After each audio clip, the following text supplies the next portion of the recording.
Direct News TV. UK promises more arms for Ukraine as Zelenskyy meets Sunak on European tour. London, President Volodymyr Zelenskyy was in Britain Monday on his whirlwind European tour, as the staunch ally of Kyiv promised to give Ukraine hundreds more missiles and attack drones in an effort to change the course of the war. Zelenskyy landed by helicopter at Chequers, the British leader's official country retreat, and was greeted by Prime Minister Rishi Sunak. It's Zelenskyy's second trip to the UK since Russia invaded Ukraine in February 2022. This is the fourth European country Zelenskyy has visited in the past few days. He is seeking more aid as Ukraine prepares a long-anticipated spring offensive to retake territory seized by Russia. Ukraine's leader made an unannounced visit to Paris on Sunday evening to meet French President Emmanuel Macron, after trips to Germany and Italy, where he met those countries' leaders and Pope Francis. A message posted Monday on Zelenskyy's official Telegram channel said, "Today, London. The UK is leading the way when it comes to expanding our capabilities on the ground and in the air. This cooperation will continue today. I will meet my friend Rishi. We will conduct substantive negotiations face-to-face and in delegations." The UK has become one of Ukraine's major military allies, sending Kyiv short-range missiles and Challenger tanks and training 15,000 Ukrainian troops on British soil.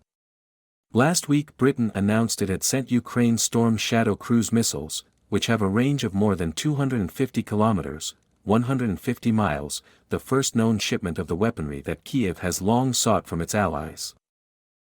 Sunak's office said that on Monday Britain will confirm it is giving Ukraine hundreds more air defense missiles, as well as long-range attack drones, with a range of more than 200 kilometers, 120 miles.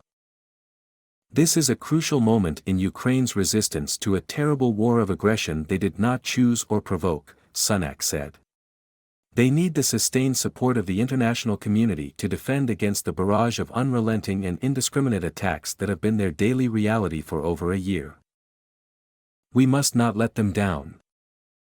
Sunak will also push allies to deliver more support to Ukraine at a meeting of Group of 7 leaders in Japan later this week, Downing Street said. As Zelenskyy visited European capitals, Russia stepped up attacks across Ukraine with drones and missiles over the weekend. On Sunday, Russia shelled 2 communities in the northern border region of Sumy, the region's military administration said in a statement on its official Telegram channel. It said 109 explosions were recorded.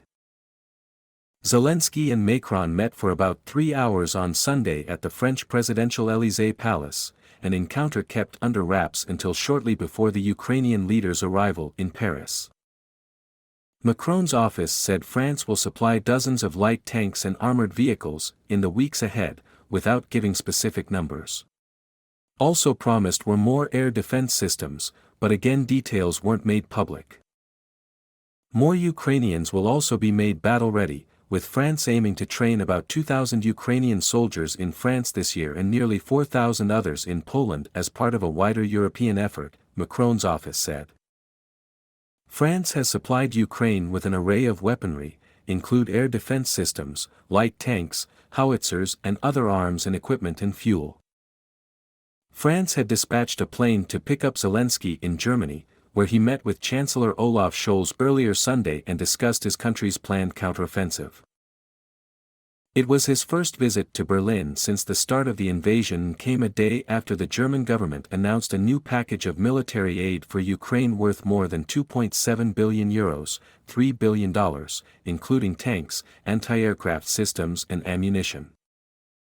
After initially hesitating to provide Ukraine with lethal weapons, Germany has become one of the biggest suppliers of arms to Ukraine, including Leopard 1 and 2 battle tanks, and the sophisticated Iris-T SLM air defense system. Modern Western hardware is considered crucial if Ukraine is to succeed in its planned counteroffensive. In the western German city of Aachen, Zelenskyy also received the prestigious International Charlemagne Prize, awarded to him and the people of Ukraine. On Saturday, he met Francis and Italian Premier Giorgia Meloni in Rome. On the European trip, Zelenskyy said Ukraine will aim to liberate Russian-occupied areas within Ukraine's internationally recognized borders, and not attack Russian territory. The Washington Post cited previously undisclosed documents from a trove of U.S. intelligence leaks suggesting that Zelenskyy has considered trying to capture areas in Russia proper for possible use as bargaining chips in peace negotiations to end the war launched by Moscow in February 2022. This would put him at odds with Western governments that have insisted that weapons they provide must not be used to attack targets in Russia. Asked about the report, Zelenskyy said, "We don't attack Russian territory, we liberate our own legitimate territory. We have neither the time nor the strength to attack Russia," he said, according to an official interpreter. "And we also don't have weapons to spare with which we could do this. We are preparing a counterattack for the illegally occupied areas based on our constitutionally defined legitimate borders, which are recognized internationally," Zelenskyy said. Among areas still occupied by Russia are the Crimean Peninsula and parts of eastern Ukraine with mainly Russian-speaking populations. My name is Kingsley. Please like, share, subscribe and hit that notification bell so you can be the first to be notified whenever we post. You won't regret it.